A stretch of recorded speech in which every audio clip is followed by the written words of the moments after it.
What is going on, guys? Welcome to Greggles TV Daily. We have a couple of news stories and a handful of questions. Let's get into the tech news. First story of the day is about Apple's event today. What did they talk about? What did they release? Well, let's dive right in. So first of all, they announced some new MacBook Pros, 14-inch and 16-inch, and you can get it with an M1 Pro or their better chip, which is the M1 Max chip. These are very expensive laptops.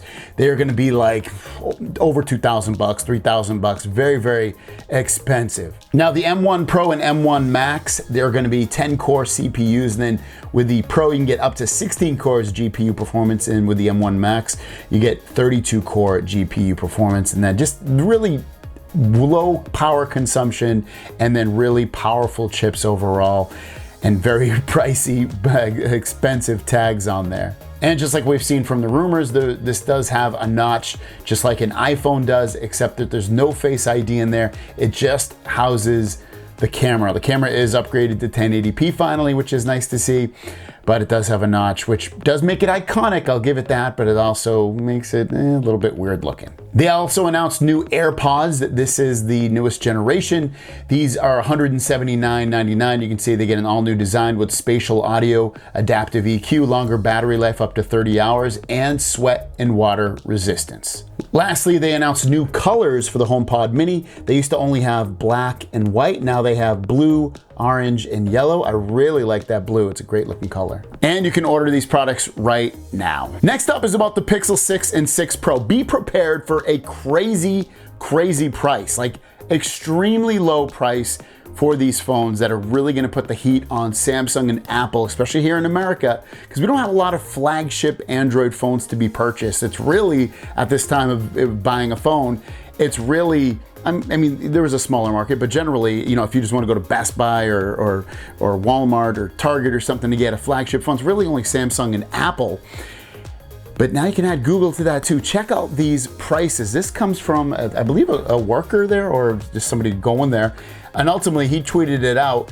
His name's Evan Lee, saying, shown on Target price leak, Google Pixel 6, 128 is going to start at 599 bucks. The 6 Pro will be 898 bucks. And this is at Target. So extremely, extremely low prices for this phone. And they will be announcing this phone and everything else about it tomorrow, because that's Google event. Remember, today was Apple, tomorrow is Google, and then Wednesday is Samsung. So really busy day of new products and things to know about and learn about and potentially purchase for yourself. So there you guys go. That is your news for today. Let me know in the comments down below. This will be your question of the day.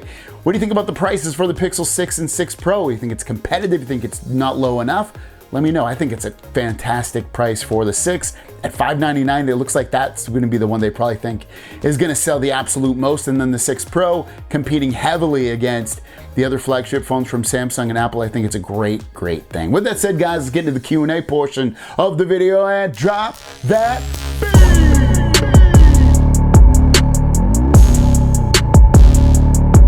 First question comes from Shelly Saunders. My Z Flip 3 has stopped sending photos in messages. Why?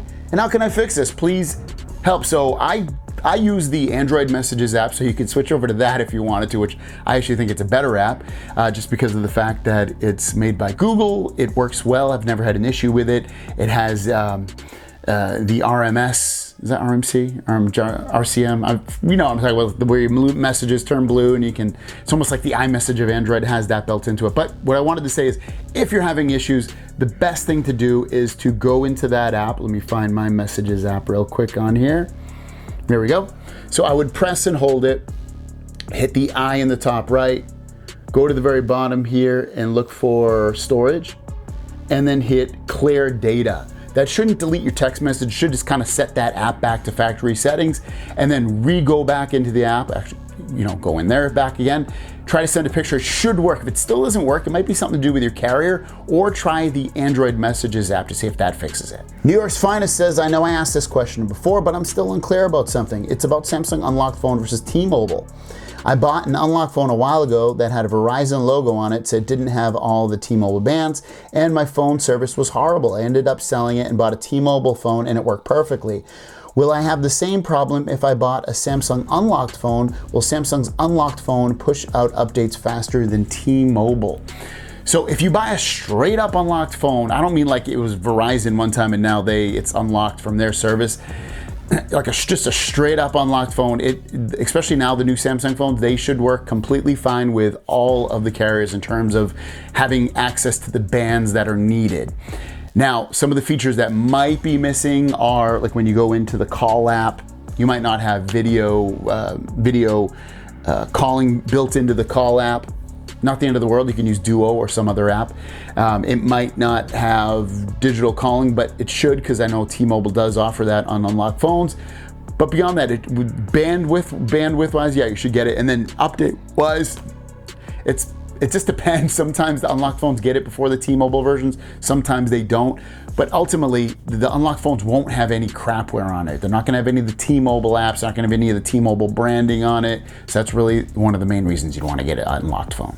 YouTube Pro, do you think Samsung will ever release Galaxy Buds Ultra when Bluetooth 6.0 comes out for $500? Because honestly, I would not be surprised if Samsung did that. For $500, definitely not. I don't think anyone would buy that. It's a really expensive price for just earbuds.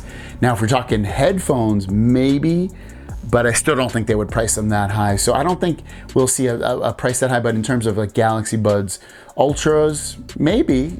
I don't know. They have the Pros now, so maybe they won't do that, but maybe they'll rename it to Ultras. That wouldn't surprise me. And our last question comes from Terrence Travis. What do you think, with all the gadgets you collect over time, are you offering to give away something? So usually when I buy the phones that I have, I usually trade them up for the next device. It gets very expensive to buy all these phones. So being able to cut into the cost of that by trading in the phone that I purchased for that phone, it helps out a hell of a lot. So I don't plan on right now doing any giveaways. The only giveaway I would potentially do is if I did hit 100,000 before the end of this year, which I don't think it's gonna happen. But if it did, then I would give away, I put a little post about this, I would give away a phone.